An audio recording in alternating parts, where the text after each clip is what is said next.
Laisse béton! N'avez-vous jamais eu envie, par un froid matin d'hiver, d'embarquer ceux qui vous sont chers dans un camping-car pour sillonner les routes de France à la recherche de votre lieu de vie idéal au vert? Eh bien, c'est ce qu'a fait Sandrine, qui témoigne dans cet épisode de son départ de la région de Lille et de la première année qu'elle vient de vivre dans le Périgord vert, en pleine nature. Sandrine nous parle ici en toute simplicité de ce qu'elle est venue chercher dans cette migration, de l'équilibre que lui procure la proximité avec la nature et de la liberté qui s'offre à ses enfants dans ce nouveau lieu de vie. Elle partage aussi ce que c'est réellement de télétravailler à 700 km de son équipe et de ses collègues, et de ce que signifie passer un premier hiver en hibernation, ou presque. Un témoignage tout en sincérité qui vous éclairera, je l'espère, dans votre projet d'exode urbain à vous.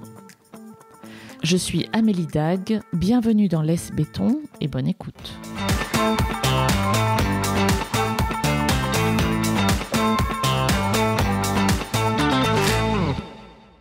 Bonjour Sandrine. Bonjour. Merci d'accepter de répondre à mes questions. Je suis ravie de mener cette interview avec toi et de découvrir ton histoire. Pour commencer, j'ai une question hautement philosophique. Est-ce que tu peux me dire qui tu es, Sandrine ? Je suis Sandrine, j'ai 48 ans. J'ai un mari, 2 enfants, Jules et Louise. Et depuis une année, oui, à peu près une belle année, je vis en Dordogne, dans le Périgord vert. Super. J'ai un métier, voilà, je bosse, oui. Je suis une femme qui travaille, qui vit à la campagne.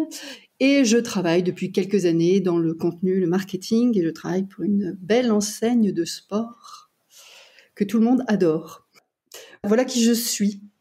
Très bien. Tu as quitté la région du Nord, si je ne m'abuse. Oui, j'ai quitté le Grand Nord. Oui, j'ai quitté Lille, les environs de Lille, enfin, voire même plutôt Tourcoing, une grosse agglo de la région de Lille. Et donc, oui, ça fait à peu près 13 mois que j'ai quitté Lille. Enfin, que nous avons quitté Lille, puisque j'ai pris mari, enfant et chien.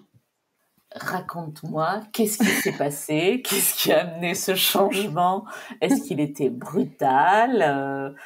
Qu'est-ce qui t'a amené à cette vie rurale ? Je vois en arrière-plan une partie de ta maison, enfin de votre habitation, qui doit être bien différente de ce que vous connaissiez à Tourcoing. Raconte-moi l'histoire derrière tout ça. Alors, elle est relativement simple, mais par contre, c'était pas hyper. Enfin, c'est pas venu comme ça il y a 1 an ou 2. Ça fait quand même de nombreuses années qu'on souhaitait bouger, se mettre au vert, on va dire, ou avoir du moins obtenir une qualité de vie un peu plus sympathique que dans les agglos du Nord, même si le Nord est une région très sympa, attention. Paraît-il, ouais. Oui, non, mais c'est très sympa. D'ailleurs, c'est quand tu pars, finalement, tu te rends compte aussi des choses qui étaient bien avant. Enfin, je plaisante avec ça, mais néanmoins. Donc, ça fait de nombreuses années qu'avec mon mari, on avait envie de décoller de la région du Nord. Et puis, finalement, il y a eu pas mal d'événements professionnels, personnels, qui ont fait que les années ont passé. On s'y est pas plus intéressé que ça. Il y a eu le Covid, il y a eu un changement professionnel pour mon mari. Et un beau matin, mon mari m'a dit « Tu as toujours envie de partir ? Si tu as toujours envie de partir, eh bien... allons-y, il n'y a plus rien qui me retient ici. Si tu as envie de tenter l'aventure ailleurs, on y va. » Et comme j'ai un tempérament quand même assez aventurière et spontané, j'ai dit d'accord, on y va, tout simplement. D'accord. Et puis, voilà, en 2 mois, c'était bouclé. Enfin, voilà, on a pris une carte, on s'est dit, voilà, on veut tel et tel environnement. Enfin, en tout cas, les critères de sélection, c'était du vert, du vallonné, beaucoup de nature. Donc, on a tracé un rayon, enfin, je veux dire, je pense qu'on avait regardé entre Poitiers et Brive-la-Gaillarde. Ouais. Et puis, mon mari s'est attelé à trouver des maisons, enfin, des propriétés qui pouvaient nous faire plaisir. On voulait aussi de l'authentique, on voulait de la pierre, on voulait de l'espace, on voulait du village. Et donc, on a sélectionné à peu près, enfin, il a sélectionné 14 biens. Il me les a soumis et puis après on a pris des rendez-vous et on est parti à l'aventure pour les visiter. Et vous êtes tombé ici, là où vous êtes, par coup de cœur, par raison, comment ça s'est fait ? Alors, Déjà, on a visité ces biens, donc entre Poitiers et Brive-la-Gaillarde, en plein hiver, au mois de décembre, entre Noël et Nouvel An, donc dans des conditions climatiques pas tip-top. Je pense que d'ailleurs, il y avait une tempête à ce moment-là. Et en plus, pour couronner le tout, comme c'était entre deux Covid, je pense, entre deux périodes de Covid, pas d'hôtel, pas de restaurant, donc on a décidé de prendre un camping-car. Waouh! Ok. Voilà, un camping-car. Puis après tout, finalement, pour visiter des maisons, des biens assez excentrés, c'est pas plus mal, puisque tu traces ton parcours et puis au moins tu dois pas revenir à ton hôtel, etc. C'est peut-être tout aussi sympa. Mais bon, camping-car en plein hiver, en pleine tempête, avec tous les aires de camping-car fermés puisque période de Covid, c'était quand même l'aventure. Ouais. Néanmoins, on est parti avec ce camping-car, donc au mois de décembre, et on a visité tous ces biens. C'était un peu compliqué parce qu'il y en avait quand même des très chouettes. Il y en avait 3-4 en sélection finale. D'accord. Mais là où on a atterri, là où je suis en ce moment, il y avait deux, trois petits plus supplémentaires aux autres. Exemple, le village, qui est vraiment. Ouais. Donc là, moi, je suis dans un lieu-dit avec 7 familles. Voilà, c'est ça, c'est à peu près 7 familles. Lieu-dit qui dépend de Jumiac-le-Grand, qui est un village de 2000 habitants, je pense, à peu près, avec un château, et avec toutes les commodités. La boulangerie, la boucherie, la pharmacie, le docteur, l'école, etc., etc. En tout cas, tout ce dont tu as besoin au minimum pour pouvoir t'installer correctement. D'accord. Donc, il y avait ça quand même, il y avait le village qui était tout proche. Là où on est, là, ce qu'on a acheté, c'est qu'il y a plusieurs dépendances, dont un gîte, dont en tout cas une petite maison, qui permet d'accueillir ta famille et tes amis sans les avoir chez toi tous les matins au réveil. Tu vois, tu peux faire venir du monde, mais tu n'es pas obligé de déjeuner tous les matins ensemble. Voilà, et tu vois, en sortant du lit avec les cheveux ébouriffés, et puis t'as pas envie la trace de l'oreiller sur la joue. Ouais, la trace de l'oreiller. Donc voilà, il y avait la possibilité d'avoir ces petites dépendances et d'avoir de l'autonomie, de pouvoir recevoir facilement. En plus, il y a une piscine. Donc pour motiver les enfants, bon, ça c'est cool. La piscine et le chien, ça fait venir les enfants. Voilà, tu te dis, s'il y a une piscine et que tu promets le chien, ça c'est pas mal, parce que c'est vrai que c'est pas toujours facile de déraciner des enfants. Ouais. Quel âge ont les tiens, sans indiscrétion? Jules a 11 ans et Louise a 10 ans. D'accord. Donc plein de biens hyper... Plein d'atouts, quoi, en fait. Oui, plein d'atouts. Après, on a vu d'autres choses très, très sympas, hein, mais peut-être un petit peu plus excentrées. L'école n'était pas à côté, pas forcément de commodité tout de suite. Ici, malgré tout, même si on est dans le Périgord vert, donc on n'est pas dans le Périgord noir. Hein, le Périgord noir est très touristique, le Périgord vert l'est un peu moins, mais malgré tout, on rentre quand même... Voilà, il y a la saison d'été où il y a quand même du tourisme.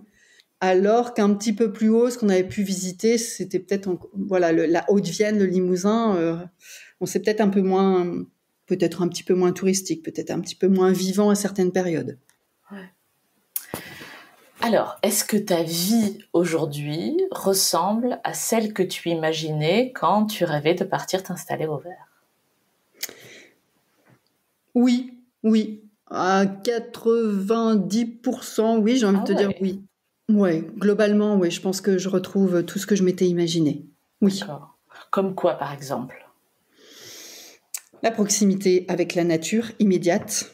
Ouais. Voilà, le fait le matin de sortir de chez moi et d'être directement dans la forêt, par exemple, et de pouvoir aller marcher, courir, en tout cas prendre l'air tous les jours et m'être directement dans la forêt, dans la nature.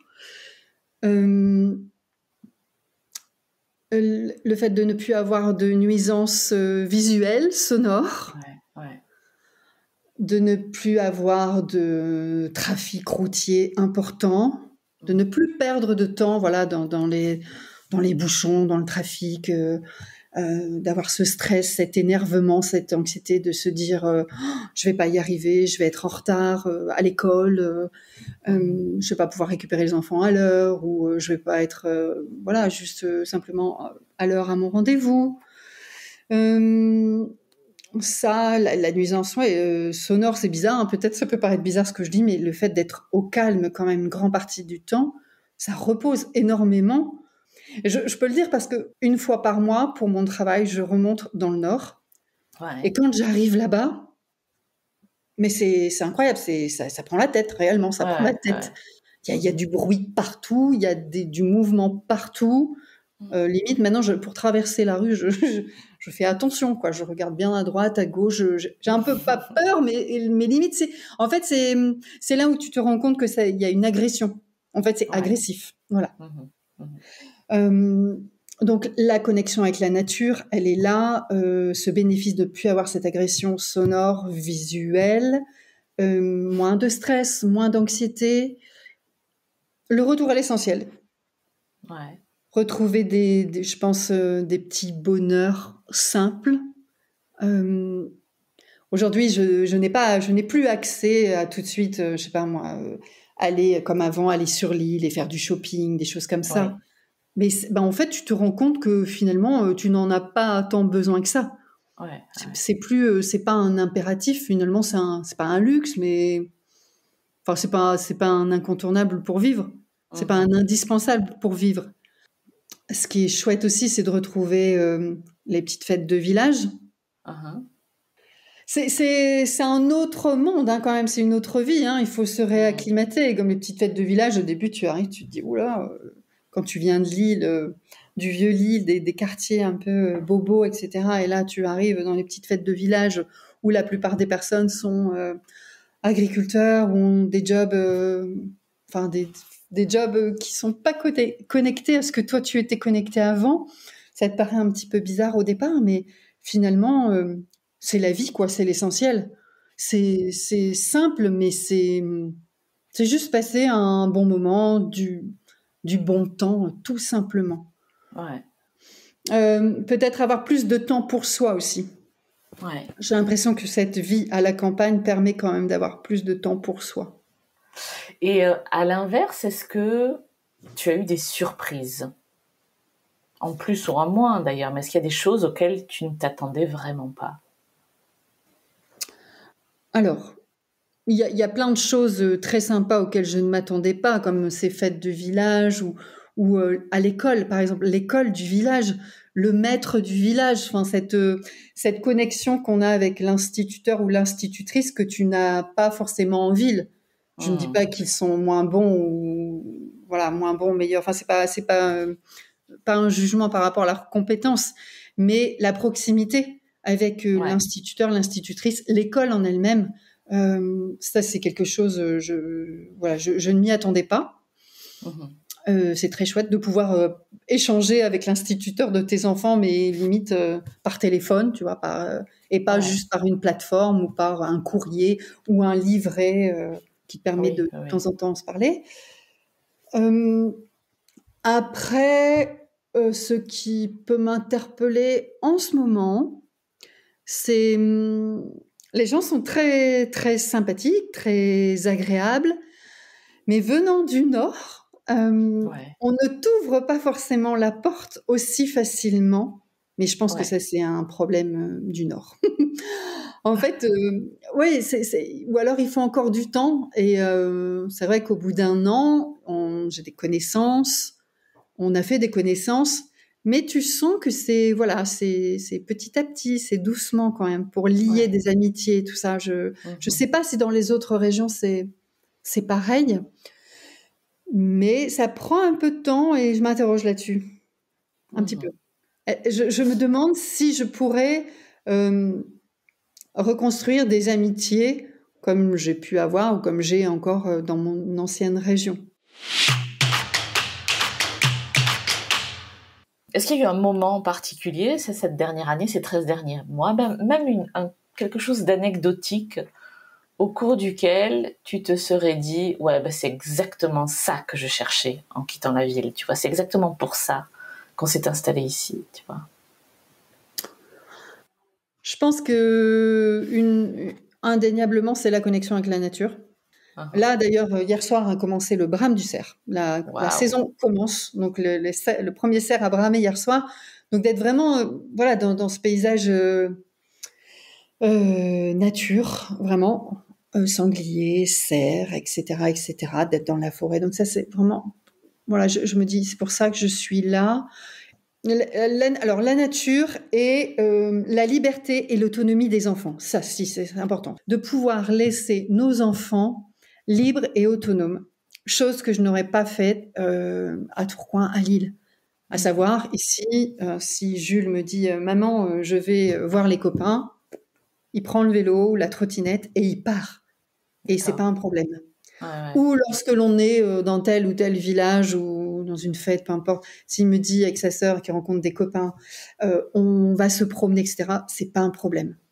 Donc ça, c'est quand même très, très cool parce que c'est pas possible avant. C'est pour ça aussi qu'on est parti, je pense. Enfin, on avait envie de donner une autre vie aux enfants et entre autres cette liberté, autonomie et connexion avec la nature aux enfants. C'est ça.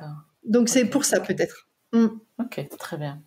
Et justement, les enfants, comment ont-ils vécu ce changement-là qui est quand même pas anodin à leurs âges? Ils se rendent compte de tout. Oui. On laisse les copains, on change beaucoup de choses. Je sais pas si vous en parlez de manière très ouverte, mais comment tu ressens toi les choses? Alors, déjà, on en a toujours parlé très ouvertement, puisqu'ils ont participé au projet, c'est-à-dire que quand on est parti avec ce fameux camping-car, on les a pris avec nous. Hein.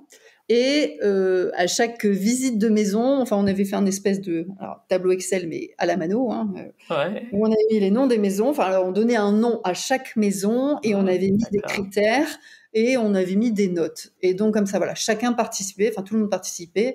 Et puis après, il y avait une espèce d'évaluation. Donc, on les a quand même investis. Et c'est vrai que dans nos 2-3 coups de cœur, il y en avait une, entre autres, que nous, on aimait bien. Hein, les parents, on l'aimait beaucoup. Et eux ne l'aimaient pas du tout. Donc, malgré tout, ils ont été bien investis dans le projet. N'empêche que le plus grand, Jules, donc 11 ans, c'était un peu plus difficile quand même pour lui. Le départ a été plus compliqué. Enfin, souvent, il disait non, mais moi, je vais rester là. De toute façon, je vais rester dans cette maison. Au plus on avançait dans le déménagement, enfin, en tout cas, la date de départ, voilà, au plus il se braquait un peu, au plus il se fermait. Louise, pas du tout, parce que je pense qu'elle a peut-être plutôt un tempérament de, voilà, être très curieuse, très aventurière, et puis, de toute façon, la vie est belle. Mais Jules, peut-être un petit garçon avec un peu plus d'ancrage, d'habitude, voilà, sa petite routine, etc., son noyau, c'était un peu plus difficile. Mais quand on a ouvert la porte de la maison et qu'il faisait beau et que la piscine était ouverte, voilà, ça s'est bien passé. Au global, ça se passe bien. Mais je pense quand même que ça demande un accompagnement, un réel accompagnement auprès des enfants. Je pense qu'il faut quand même beaucoup communiquer, partager, expliquer. Ouais, c'est un projet de famille, c'est pas un projet que de papa et de maman. Hein. Ça doit les investir, ne serait-ce que dans aussi le fait de comment dirais-je, d'aménager leur chambre, de leur monter leur chambre, d'imaginer aussi voilà quel décor tu as envie, enfin quelle décoration on va faire dans ta chambre, enfin, voilà, de les impliquer dans tout le projet pour que ça se passe dans le meilleur des mondes. Après, il y a des petits moments où il y a des petits coups de mou, toujours plutôt pour le garçon que pour la fille, mais globalement tout va bien. Si j'avais peut-être un conseil à donner aux auditeurs et aux auditrices, c'est peut-être peut-être un regret pour moi, enfin un regret, c'est peut-être, le mot est peut-être un peu fort, mais de le faire peut-être un peu plus tôt encore, un peu plus jeune. Parce que là, c'est vrai qu'on arrive en fin de primaire, donc hop, la rentrée dans le collège. Donc c'est limite. Pour moi, je trouve que c'est limite. Par contre, les parents qui peuvent faire ça quand les enfants ont peut-être, enfin, je vois, un peu plus jeunes, 3, 4 ans, 5 ans, 6 ans. En plus, il y a un tel émerveillement de leur part dans la nature. Moi, j'ai envie de dire, enfin, j'ai pas envie de dire qu'ils sont déjà blasés, mais c'est juste. Voilà, ils s'émerveillent moins devant un lapin et une biche qu'à 4 ou 5 ans. Donc, tout va bien, mais voilà, je pense que des parents avec des enfants plus jeunes, ça peut être encore mieux.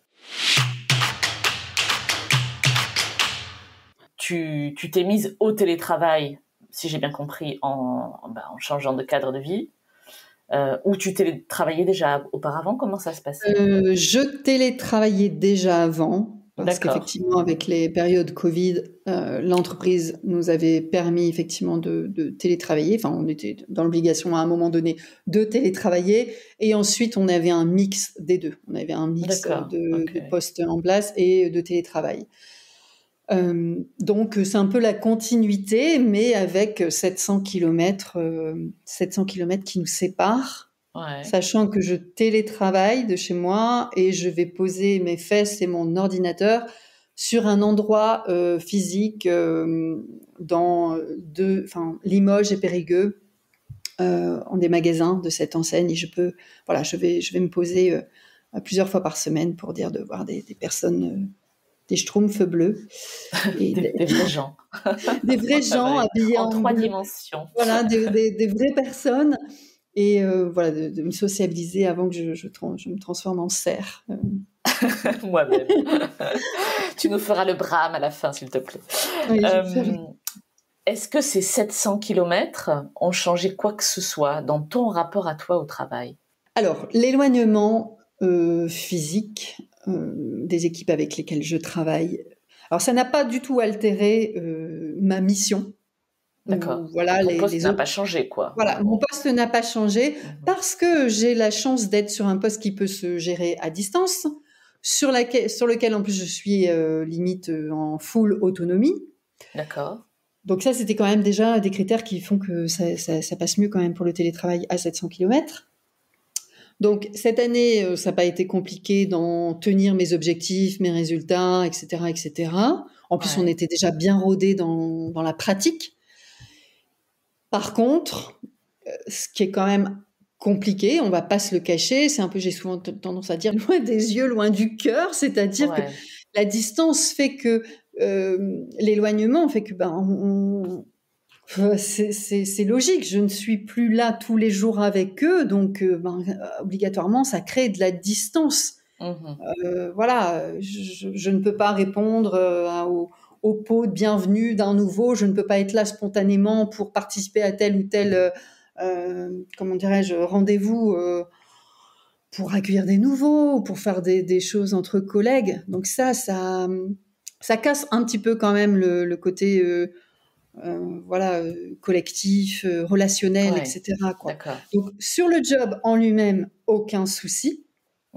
Mais par contre sur les relations humaines, ça brise quand même un petit peu certaines choses, quoi. Il peut y avoir des moments où si toi tu es un petit peu dans le down, quoi, si c'est l'hiver et que t'es pas trop en forme, tu te sens un peu seul, quoi. Tu te sens pas aimé. Calimero, quoi. Janvier, février, mars, je pense que jusque fin décembre ça va, mais janvier, février, mars c'est plus dur.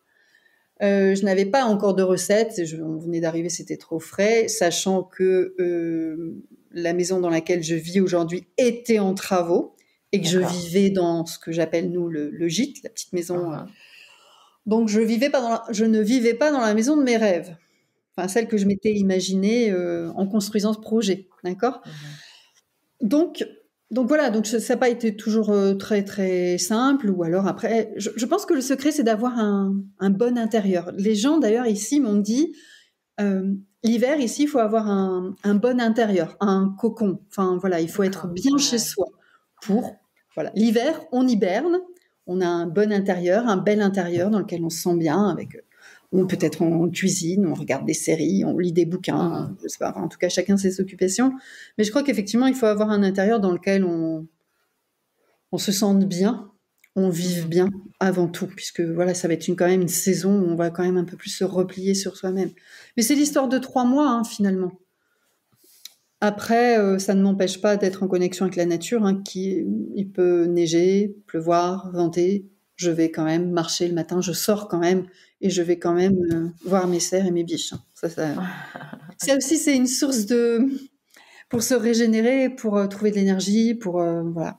Ça, en tout cas, ça marche chez moi. Tu parles beaucoup de la nature et je comprends tout à fait.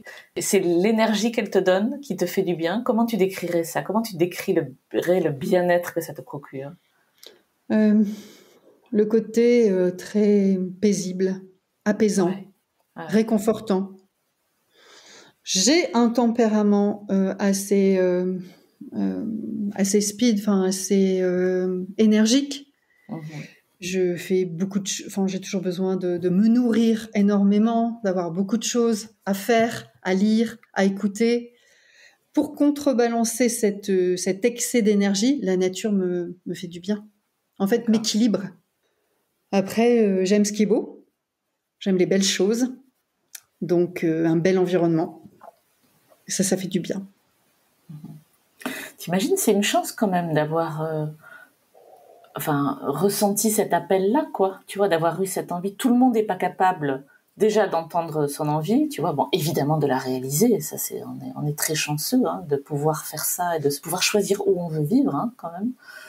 Et puis surtout d'être conscient de ce que ça te procure, tu vois. T'arrives à poser des mots derrière tout ça, c'est super. Ça demande quand même une sacrée connaissance de soi aussi, quoi. Peut-être, oui, peut-être que j'arrive aujourd'hui à le matérialiser, à le ressentir, à le sentir à 48 ans. Peut-être que ça aurait pas été la même chose il y a encore 10 ans. Peut-être que les choses, elles sont bien faites. Il y a 10 ans, quand on pensait vouloir partir, ça s'est pas fait, on l'a pas fait. Peut-être que je ne l'aurais pas savouré comme aujourd'hui. Et aujourd'hui, à 48 ans, peut-être que je le savoure davantage. Dans ta perception du monde en général, on revient à des questions philosophiques. Est-ce que ou c'est trop tôt peut-être, mais est-ce que tu trouves qu'il y a des choses qui ont changé ? Tu vois, même si j'avais envie de retrouver cette connexion à la nature, d'avoir une vie plus simple, ça n'empêche que je suis fan d'Instagram. Enfin, j'adore Instagram, je suis pas devenue une ermite coupée de tout. Je ne vis pas que de permaculture et je chante le matin avec les oiseaux. Loin de là. Je suis encore très ouverte à plein de choses c'est bizarre ce que je vais dire, mais du monde moderne. Et j'ai l'impression qu'on coupe ces deux mondes, comme s'il y avait le monde de la campagne et le monde de la ville. En tout cas, j'aimerais, moi, dans un monde idéal, qu'effectivement ça se rejoigne plus et qu'il y ait qu'on saupoudre un peu plus de modernité dans la campagne et qu'on saupoudre un peu plus de campagne à la ville. On peut être une femme ou un homme avec des jobs dans la communication, le marketing, l'IT, j'en sais rien, tous ces jobs-là, coach, consultant, et voilà, être très ouverte à la culture, aux médias, aux nouvelles technologies, et vivre à la campagne. C'est possible. Sauf que j'ai l'impression que c'est pas encore acquis, ou c'est pas encore bien vu, ou c'est pas encore perçu, pas bien perçu, c'est pas encore bien. Des fois, j'ai l'impression peut-être d'être une extraterrestre à la campagne, peut-être, alors que c'est carrément jouable. Est-ce que tu as eu des réflexions ? Pourquoi tu perçois ça comme ça ? Quels sont les signes ? En fait, c'est plutôt lorsque je remonte, par exemple, en ville, c'est bizarre. En tout cas dans le Nord, si je retrouve des amis ou des collègues, on va vite me faire. Alors c'est pas méchant, bien entendu, mais ça va vite tomber dans des clichés. J'ai pas l'anecdote en tête, mais voilà, des clichés de la campagnarde qui remonte, t'es venu en calèche, ou tu es remonté en calèche. Comme si, il y avait une scission complète entre ces deux mondes, alors que je ne comprends pas. C'est comme si tu ne rentrais plus dans les codes. Ouais, en fait, c'est ça. Tu rentres plus dans les codes de la société, peut-être. En fait, en changeant d'espace, certaines personnes ont l'impression que tu as changé de temps aussi. C'est-à-dire que tu es revenu 100 ans en arrière. Pour eux, ils ont une vision de la campagne qui est arriérée. Oui. Voilà. Alors que tout le monde, l'été, se rue dans ces régions-là pour y trouver du bien-être, etc. Mais on mais peut pas pour y vivre, quoi. Alors qu'on peut y vivre. Enfin, c'est vraiment pas insurmontable. Tu vois, effectivement, je vis dans un lieu dit ou hameau, je sais pas, on peut le dire comme on veut, qui dépend d'un village de 2000 habitants, mais à 10 km de chaque côté, il y a des agglos un peu plus importantes avec ce dont on a besoin aussi. Et à 50 km, il y a Limoges, il y a Périgueux, il y a des environnements plus gros. il y a de quoi vivre, hein, c'est pas... Non, mais c'est vrai, quand on entend, je ne sais pas si toi tu as ça aussi, mais quand tu entends les gens, enfin, si tu vis pas à Paris ou à Lille ou à Bordeaux, tu es en train de mourir, quoi. Tu ne vis pas, mais au final, il y a largement de quoi vivre, de bien vivre. Alors oui, il y a des contraintes aussi, hein, il y a des choses qui sont pas toujours simples, mais globalement, c'est pas insurmontable. Oui. Et aujourd'hui, après 1 an, un peu plus, est-ce que tu te sens du Nord? Est-ce que tu seras toujours du Nord? Est-ce que tu te sens une locale? Est-ce que tu es en transition? Comment tu te qualifierais? Je pense quand même que je suis en transition. Ouais. Parce que d'ailleurs, des fois, dans des conversations, je dis chez nous dans le Nord, puis après, je dis, ah non, c'est vrai, c'est plus chez nous dans le Nord. Oh là là, la gaffe! Ouais, je dis non, c'est plus chez nous, Ouais. c'est dans le Nord. Enfin, après, ça restera Chez quand même eux. toujours. Ça restera quand même toujours un peu chez moi. Mais je ne suis plus là-bas. Je suis pas encore. Je suis pas encore local, quoi. Ouais. C'est encore trop frais, je pense. D'accord. J'ai Qu'est-ce encore. qu'il faudrait? Qu'est-ce qu'il faudrait, pardon, pour que tu te sentes vraiment local? Peut-être un noyau un peu plus solide d'amitié, enfin de connaissances. Voilà. Okay. Ça, je pense, voilà, le tissu social. Peut-être un job en local. Ouais. Parce que ça, c'est vrai qu'on n'en a pas parlé tout à l'heure, mais je crois quand même que pour être effectivement peut-être ancré dans une région, etc., si déjà ton job il est ici, ça va quand même faciliter les choses. Bien sûr. Là, le fait d'être en full télétravail avec des jobs en plus un peu bizarres. Qui sont difficiles à expliquer en moins de 5 mots, quoi. C'est exactement. Ça? Si tu dis, je fais du contenu marketing et tout, on dit, oh, qu'est-ce qu'elle fait celle-ci? Donc, oui, peut-être le tissu social, peut-être un job en local. Voilà, ça, je pense que c'est les deux choses peut-être qui feront que je me sentirai plus chez moi, périgourdine. Ouais, après, il y a un truc pour l'instant, c'est que, en fait, on a un peu toujours l'impression d'être en vacances ici. Pour le moment, en tout cas, ça me fait toujours ça. Globalement, il y a quand même cette, la nature, l'habitat, les villages, enfin tout ça, l'environnement au global. Pour l'instant, j'ai encore cette notion de vacances. Des fois, je me dis, ah oui, c'est vrai, j'habite ici. C'est toujours compliqué de donner des conseils aux familles qui voudraient faire comme vous, parce que chaque histoire est différente, chaque cas est différent, etc. Mais en 13 mois, tu as dû apprendre plein de trucs, et puis même dans la phase de préparation, qu'est-ce que tu auras envie de dire aux auditeurs de ce podcast? Qu'est-ce qu'il ne faut pas louper? Voilà, qu'est-ce que tu as envie de partager? Il y a beaucoup de choses à dire. Si, déjà, je l'ai dit un petit peu tout à l'heure, il y a l'histoire des enfants. Peut-être que quand même, la décision et le projet doit être famille, voilà, doit être global, et le fait d'accompagner les enfants, en tout cas, les faire participer dans cette aventure du début jusqu'à l'emménagement, ça c'est important. Ils doivent être aussi acteurs du projet, c'est ça que je voulais dire, acteurs du projet. Et de continuer à les accompagner quand même les premiers temps. Exemple, les inscrire à des activités sportives, voilà, ou musicales. Enfin, je sais que les enfants, je les ai inscrits rapidement à l'équitation, font de la guitare. Voilà, en tout cas, de les accompagner là-dessus. Ça, c'est une chose importante pour moi que je conseillerais, et de pas faire ça uniquement entre papa et maman et puis tracer la route. Ensuite, quel conseil moi, spontanément, j'aurais envie de dire tenter l'aventure. Enfin, on ne risque pas grand-chose. Enfin, il va rien se passer de dramatique. Enfin, il peut y avoir que des belles choses, que des bonnes choses. Je vois pas des freins à l'aventure.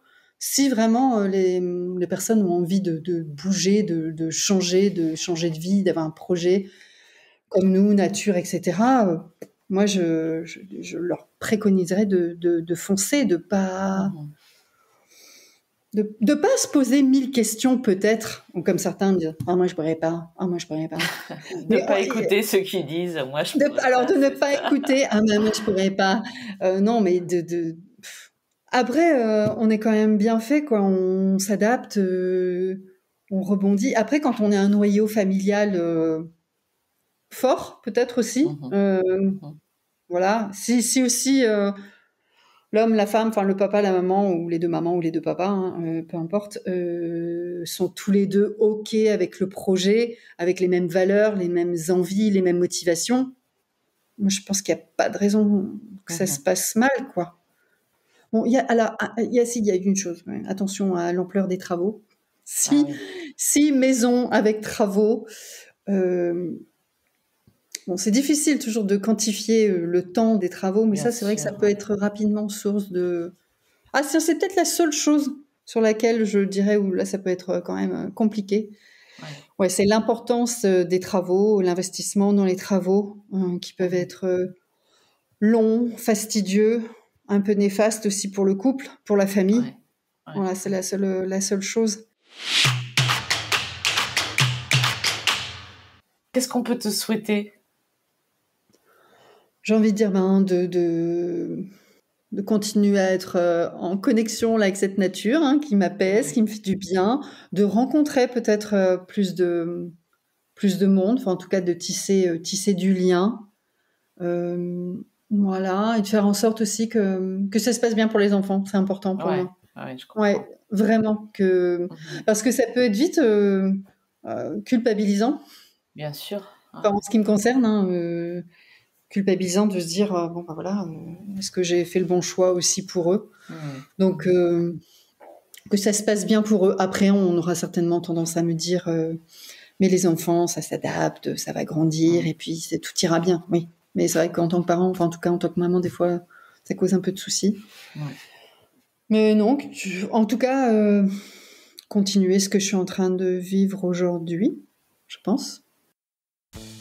C'était Laisse Béton, le podcast qui aide les citadins à réaliser leurs rêves de vie au vert. Si vous voulez réagir à cet épisode, témoignez vous-même au micro de Laisse Béton ou me suggérer des invités. Écrivez-moi à amélie@laisse-béton.fr. Laisse Béton est également présent sur Instagram, Facebook, Twitter et LinkedIn. Si vous aimez ce podcast, abonnez-vous sur Apple Podcast, Google Podcast, Spotify ou Deezer. Décorez-le d'étoiles sur votre appli de podcast préféré et parlez-en autour de vous, c'est encore le meilleur moyen de le faire connaître. À très bientôt.